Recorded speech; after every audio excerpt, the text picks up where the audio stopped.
Salam sejahtera, terima kasih karena bersama dengan saya di Nazilin Unity Channel.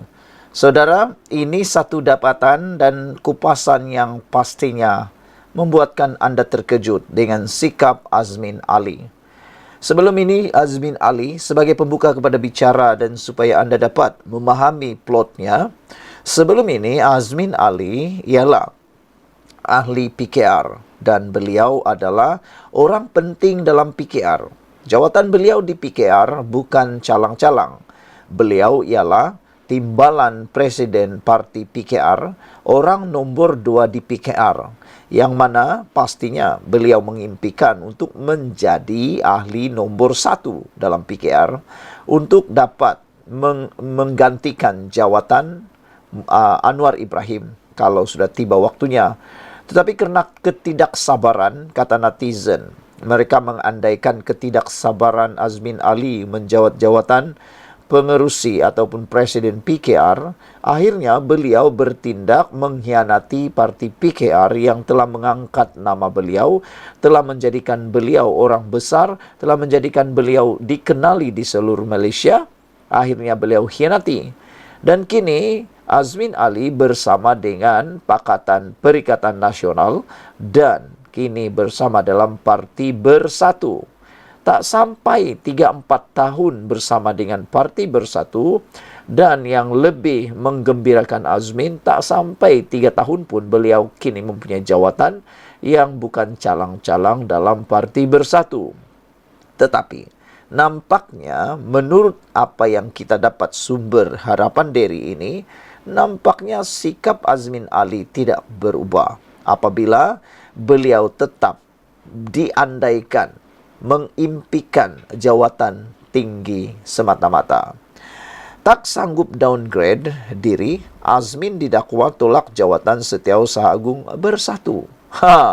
Diberi peha nak kepala, diberi betis nak peha pula. Menjelang pemilihan Bersatu Oktober ini, Datuk Seri Azmin Ali dilapor menolak tawaran Presiden parti itu Tan Sri Muhyiddin Yassin bagi jawatan Setiausaha Agung. Azmin yang merupakan Ketua Bersatu Selangor itu memaklumkan beberapa ketua bahagian Bersatu Negeri berkenan penolakan tawaran tersebut, lapor FMT yang memetik sumber. Azmin dengan penuh prinsip menolak jawatan berkenan dan mahu fokus kepada Perikatan Nasional Selangor yang diketuainya dalam misi menawan negeri itu pada pilihan raya akan datang. Namun, ada juga desas-desus mengatakan Azmin tak sanggup downgrade dirinya daripada menang timbalan Presiden PKR untuk jawatan Setiausaha Agung, kata sumber itu kepada FMT. Maknanya sumber ini cuba menjelaskan bahawa Azmin Ali sebenarnya mengimpikan sekurang-kurangnya menjadi orang nombor 2 dalam Parti Bersatu, iaitu menjadi timbalan presiden. Takkanlah dia downgrade pula kan? Dulu dia timbalan presiden PKR. Kini dia hanya jadi Setiausaha Agung pula. Pada 13 Julai lalu, Bersatu memperkenalkan 5 barisan pemimpin tertingginya menjelang pemilihan parti itu Oktober depan. Setiausaha Agungnya sekarang, Datuk Seri Hamzah Zainuddin, akan dinaikkan pangkat ke jawatan timbalan presiden. Parti itu turut mencadangkan Datuk Seri Ahmad Faizal Azumu yang kini timbalan presiden, Datuk Seri Dr. Ronald Kiandi dan Dr. Rajijuddin untuk dilantik sebagai naib presiden, manakala Azmin dicadangkan sebagai Setiausaha Agung Bersatu. Saudara, kalau betul apa yang dilaporkan di Harapan Daily ini, tak sanggup downgrade menjadi puncak Azmin menolak jawatan Setiausaha Agung Bersatu, maka benarlah kata netizen, dia sukar untuk meninggalkan sikap lama, yaitu menginginkan, mengidamkan sesuatu yang lebih besar. Betul jugalah kan, kalau ikut betul, Azmin Ali ini dulu bukan calang-calang. Dia ialah timbalan presiden, bukan sekadar naib presiden, bukan sekadar Setiausaha Agung. Beliau timbalan presiden yang mana boleh menggantikan presiden pada bila-bila waktu kalau nak bertanding. tapi tiba-tiba pula hanya ditawarkan sebagai setiau zanggung bersatu. Ada yang kata tak mahu bersyukur kah sudah diberi jawatan. Kamu tu orang baru dalam parti bersatu, kata mereka.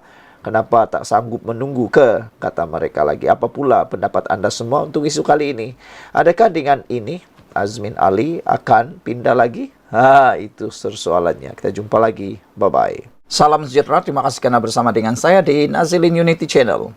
Saya nak kongsi dengan anda semua. Ini sebabnya Wan Ahmad Faisal, Wan Ahmad Kamal digantung selama 6 bulan di Parlimen.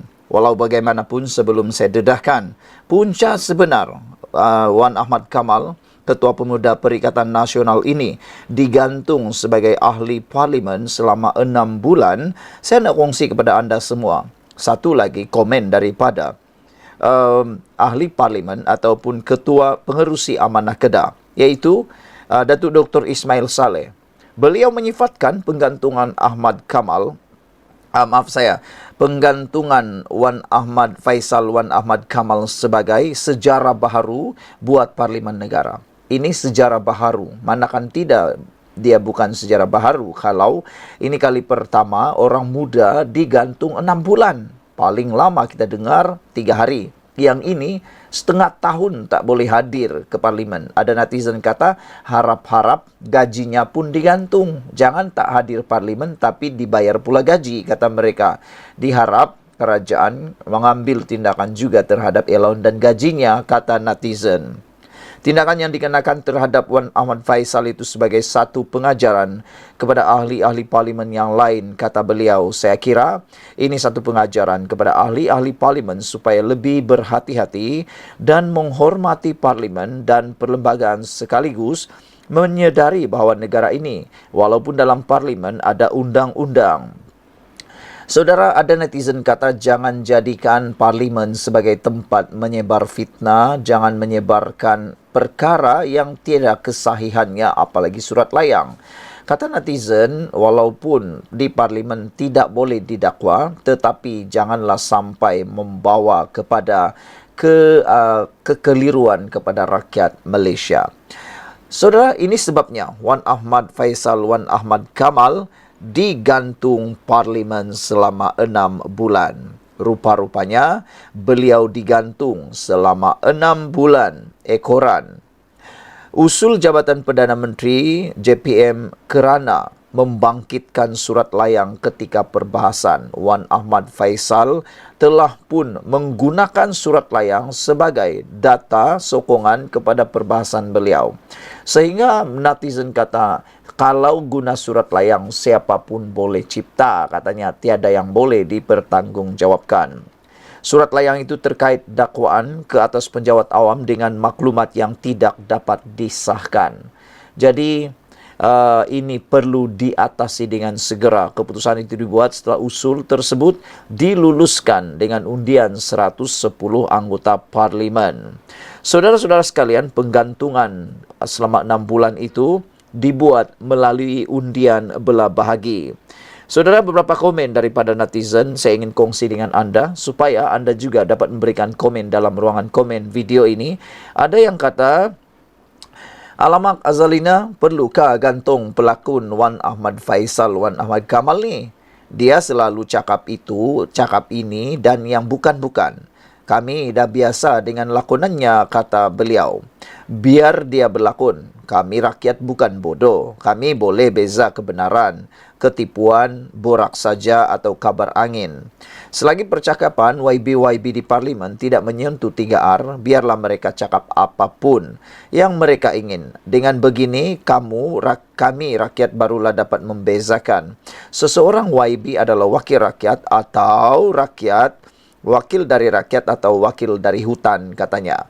Tapi ada netizen kata mereka tidak setuju dengan komen ini. Mereka mahu kalau segera diambil tindakan supaya tidak jadi ikutan dan tidak menjadi barah di dalam Parlimen. Orang kata jangan sampai nila setitik merosakkan susu sebelanga. Jangan sampai permulaan yang buruk menjadi ikutan sehingga ke akhir hayat. Black Hawk kata, tak bolehlah gantung mat jargon sebab tanpa mat jargon mata wang ringgit tak dicetak lebih banyak, katanya. Red Parrot kata penunggang. Red Parrot kata kena lebih tegas after this. They always behave unruly and stern action must be taken if opposition cross the line, katanya. The opposition MP always make noise in August House, and by doing so, they believe they will be like a hero in the eyes of their supporter, kata Red Parrot. Borneo 72 pula kata, bagus, biasanya beginilah yang harus dibuat, katanya. Mr. Sakau kata, jabatan Perdana Menteri perlu lebih tegas lagi kepada semua ahli-ahli parlimen yang lain. Pink Marlin kata, alhamdulillah, Kotaro Minami dengan lebih kasar mengatakan padan muka. Saudara, netizen memang tahu bahawa ahli-ahli parlimen boleh menggunakan apa saja hujah di parlimen. Mereka tidak boleh didakwa di mahkamah atas apa sahaja yang mereka cakap di parlimen. Tetapi ada dua cara, tarik semula kata-kata ataupun mereka boleh digantung dengan undi belah bahagi melalui usul. Jadi hari ini sidang Dewan Rakyat Parlimen telah membuat satu sejarah besar apabila Wan Ahmad Faisal Wan Ahmad Kamal digantung parlimen selama 6 bulan. Walau bagaimanapun kita dikejutkan dengan insiden ahli parlimen pembangkang menyambut keputusan Dewan Rakyat menggantung Wan Ahmad Faisal Wan Ahmad Kamal dengan membaca kunut nauzila hari ini. Bacaan doa yang lazimnya dibuat oleh umat Islam bagi mendoakan musuh agama atau dalam situasi perang itu dipimpin Zulkifli Ismail Perikatan Nasional Jasin yang juga salah seorang pemimpin PAS Melaka. Wan Ahmad Faisal sah digantung daripada menghadiri sidang parlimen selama 6 bulan ekoran usul jabatan Perdana Menteri kerana membangkitkan surat layang ketika perbahasan. Sekian dulu untuk kali ini. Jangan lupa tinggalkan komen anda. Bye-bye. Selamat petang, salam sejahtera. Terima kasih kerana bersama dengan saya di Nazilin Unity Channel. Hari ini kita dapat satu berita yang memang sukar ditelan oleh Perikatan Nasional maupun Wan Faisal Wan Ismail, iaitu ahli parlimen Machang. Pengajaran yang besar, pengajaran yang harus dipelajari oleh beliau. Muda lagi, akhirnya kena pada beliau. Akhirnya Wan Faisal kena gantung sebagai ahli parlimen selama 6 bulan. Saudara-saudara sekalian, ahli parlimen ini akhirnya sah digantung 6 bulan. Ahli parlimen Machang, Wan Ahmad Faisal Wan Ahmad Kamal sah digantung daripada menghadiri sidang Dewan Rakyat selama 6 bulan bermula hari ini.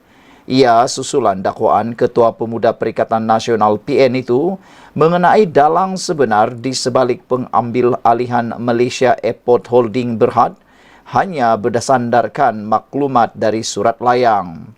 Yang di-Pertua Dewan Rakyat Tan Sri Johari Abdul mengumumkan keputusan itu selepas undian mendapat sokongan majoriti ahli parlimen. Seramai 110 ahli parlimen bersetuju, manakala 63 tidak bersetuju selepas undi belah bahagi dijalankan, manakala 3 tidak mengundi dan 46 tidak hadir. Nah, yang tidak hadir 46 ni siapa agak-agaknya? Kalau 46 ni hadir, boleh juga bantu Wan Ahmad Faisal. Tapi nampaknya kerajaan menang di parlimen sekarang ini. Usul berhubung penggantungan Wan Ahmad Faisal dikemukakan Menteri di Jabatan Perdana Menteri, Undang-Undang dan Reformasi Institusi, Datuk Seri Azalina Othman Said. Usul itu menyatakan Wan Ahmad Faisal membawa perhatian suatu surat layang yang tidak dapat dikenal pasti identiti pengadu dan kesahihan maklumatnya. Tuduhan tidak berasas itu bukan sahaja memberi kesan buruk kepada individu yang didakwa, tetapi juga secara umum kepada pegawai agensi di bawah kementerian yang mungkin teraniaya. Dakwaan Wan Ahmad Faisal juga disifatkan satu perbuatan yang seolah-olah menjatuhkan martabat pegawai agensi di bawah kementerian yang bertungkus lumus dalam membantu anggota pentadbiran dalam membangunkan Malaysia. Ketua Armada Parti Pribumi Bersatu Malaysia Bersatu itu turut dianggap mengeluarkan kenyataan dan dakwaan yang serius serta bertindak membangkitkan perasaan melawan kuasa kerajaan.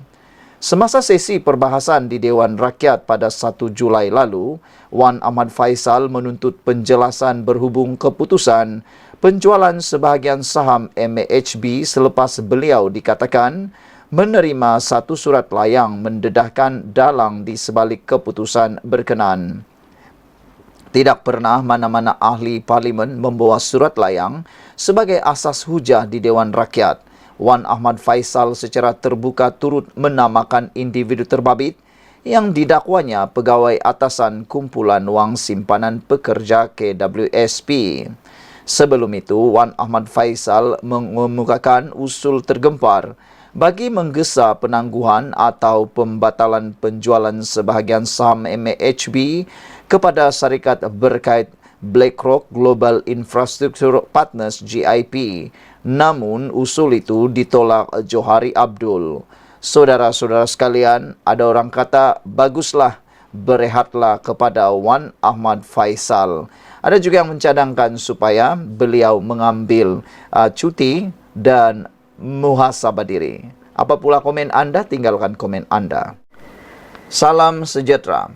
Akhirnya, ahli Dewan Undangan Negeri Adun Rembia bersuara buka cerita mengapa beliau menyertai PAS, tidak menyertai DAP, tidak menyertai PKR, tidak menyertai Parti Pejuang, tidak juga menyertai parti-parti yang lain.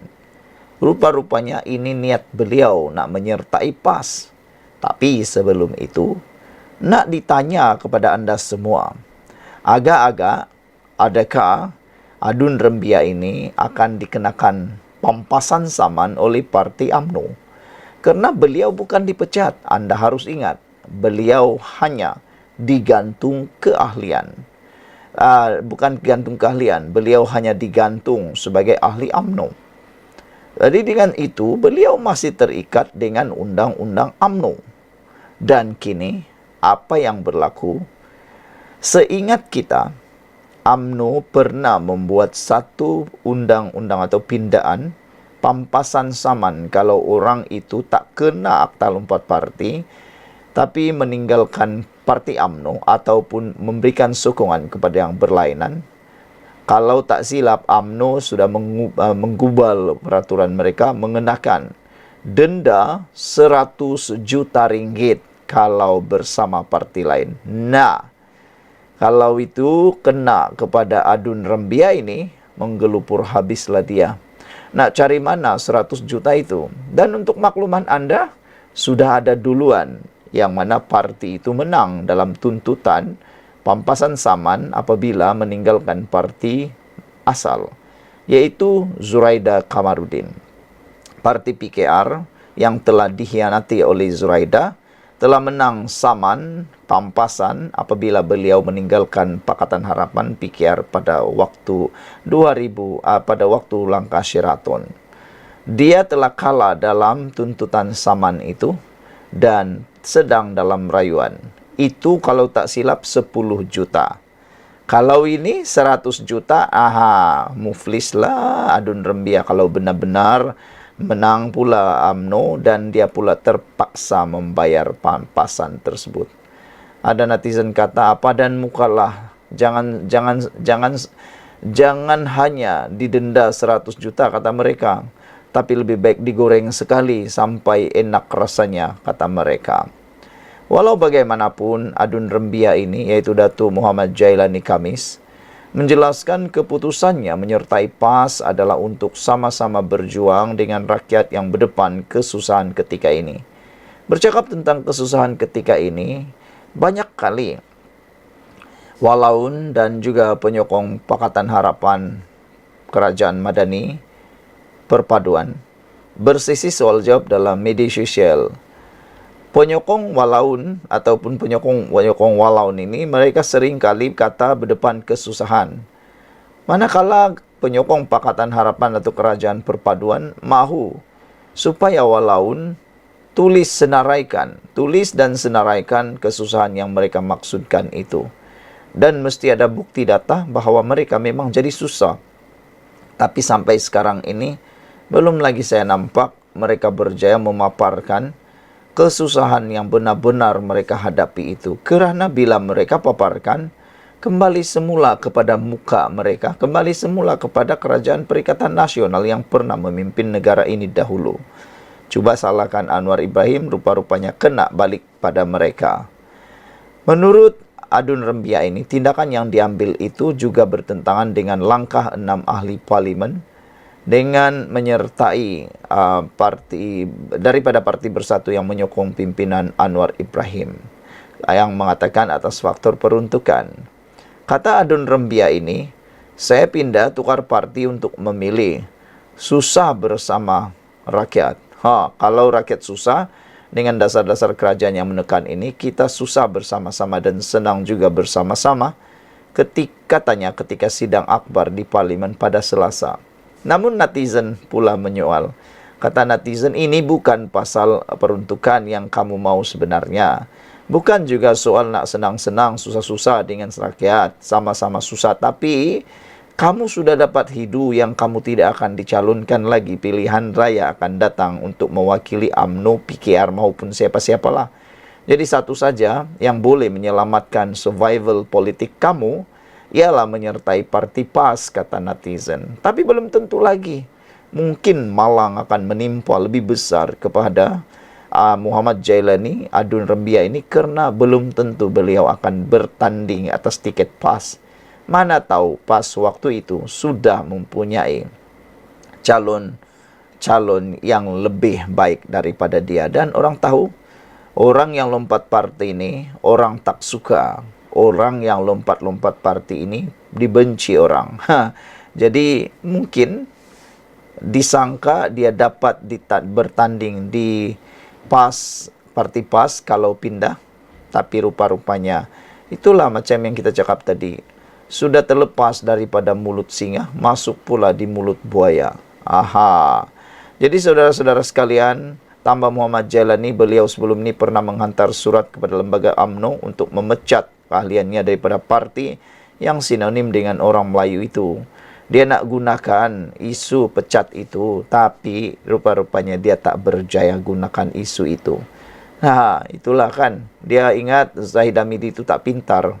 Zahid Hamidi lagi pintar sebenarnya. Kata beliau, saya sudah minta cara baik tetapi digantung keahlian. Ibaratnya kamu kawin dengan saya tapi kamu siksa saya gantung tidak bertali, katanya. Buat salah, salahkan orang. Inilah dia kan.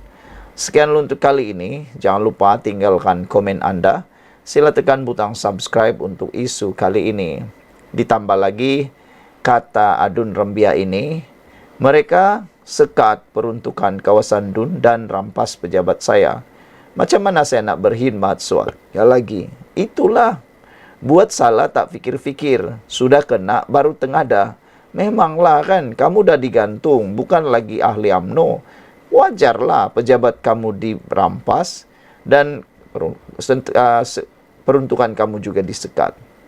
Sementara itu ditanya sama ada kedudukannya di Dewan Undangan Negeri Melaka masih di blok kerajaan atau sebaliknya, Muhammad Jailani berkata tempat duduknya terpinggir. Janganlah terpinggir saja kan, terus kasih keluarlah dari Dewan, lagi bagus untuk katak lompat ini.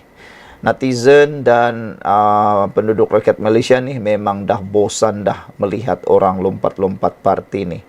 Setiausaha Agung PAS Datuk Seri Taqiyuddin Hasan pada Selasa mengumumkan Muhammad Jailani menyertai parti itu secara rasmi.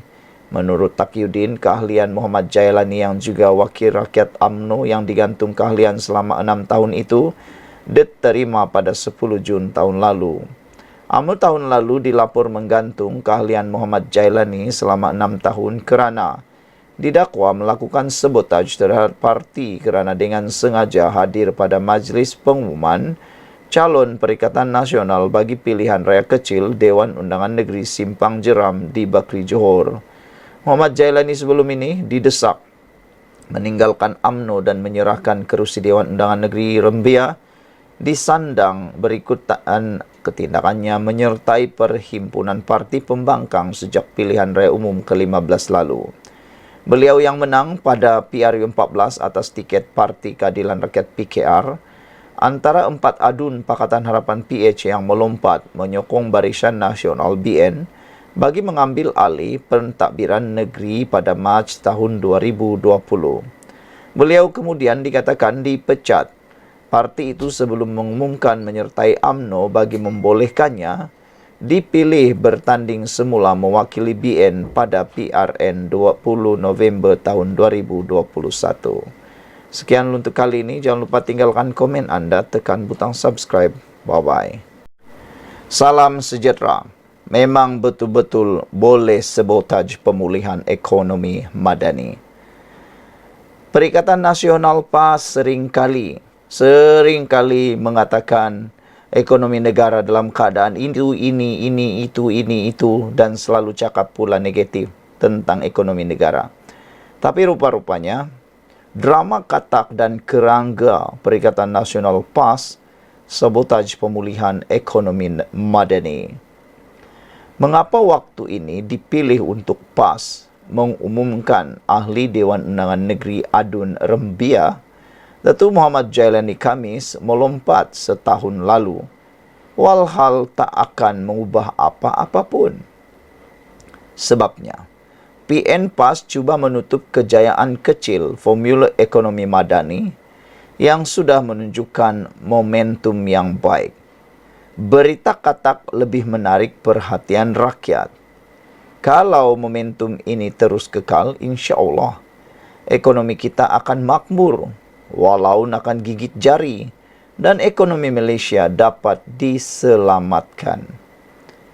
Ekonomi kini berkembang 4,2% suku pertama 2024. Melebihi jangkaan awal ekonomi 3,9%.